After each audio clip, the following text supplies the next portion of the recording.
কদিন আগেই Russia Ukraine ইস্যুতে নিজের অবস্থান স্পষ্ট করেছিলেন মার্কিন প্রেসিডেন্ট ডোনাল্ড ট্রাম্প। দুই দেশের মধ্যে যুদ্ধবিরতির আলোচনা শুরু করার আশ্বাসও দিয়েছিলেন তিনি। শুধু তাই নয়, পেহেলগাম ইস্যুতে ভারত পাকিস্তান দ্বন্দ্ব যখন চরমে, তখনও দুই দেশকে সংযত হওয়ার আহ্বান ছিল ট্রাম্পের। তবে মাত্র মাসখানেকের ব্যবধানে ইসরায়েল ইরান ইস্যুতে ঠিক বিপরীত মনোভাবই পোষণ করতে দেখা গেল মার্কিন প্রেসিডেন্টকে।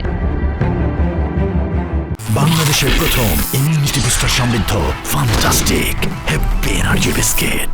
ইরান ও ইসরায়েল সংঘাত যখন তুঙ্গে, ঠিক তখনই ট্রাম্পের যুদ্ধপন্থী মনোভাব স্পষ্ট।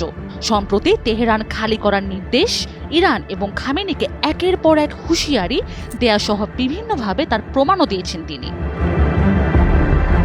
তবে এই মনোভাব গড়ে ওঠার পিছনে কারণ কি? বিবিসি বাংলার এক প্রতিবেদন বলছে, ইসরায়েলের প্রধানমন্ত্রী বেনিয়ামিন নেতানিয়াহুর গুরুত্বপূর্ণ ভূমিকা রয়েছে এতে, এমন তথ্য প্রকাশ করেছে নিউ ইয়র্ক টাইমস। প্রতিবেদন অনুযায়ী ইরানকে ঘিরে যুক্তরাষ্ট্রের সামরিক অবস্থানে বড় পরিবর্তন এসেছে নেতানিয়াহুর চাপের কারণে। তিনি ধারাবাহিকভাবে ট্রাম্পকে যুদ্ধের পথে রাজি করাতে চাপ দিয়ে গেছেন। প্রতিবেদনে আরও বলা হয়, ইসরায়েলের প্রথম রাতের ক্ষেপণাস্ত্র হামলা, যেখানে ইরানের শীর্ষ সামরিক কর্মকর্তারা নিহত হন, সেই সফলতা ট্রাম্পকে গভীরভাবে প্রভাবিত করে। তিনি তা দেখে মুগ্ধ হন এবং যুদ্ধের সম্ভাব্য কার্যকারিতা নিয়ে আরও আত্মবিশ্বাসী হয়ে ওঠেন। বুধবার সন্ধ্যায় প্রেসিডেন্ট ট্রাম্প নিজেও স্বীকার করে বলেন, প্রথম দিনের আঘাতে ইরানিরা সত্যিই বিপর্যস্ত হয়ে পড়েছে। নেতানিয়াহুর পরিকল্পনাকে কার্যকর মনে করে ট্রাম্প আরও সরাসরি যুদ্ধপন্থী অবস্থানের দিকে ঝুঁকে পড়তে পারেন বলেও ধারণা করা হচ্ছে। তবে তার এই অবস্থান কতটা স্থায়ী সেটা নিয়ে প্রশ্ন থেকেই যাচ্ছে।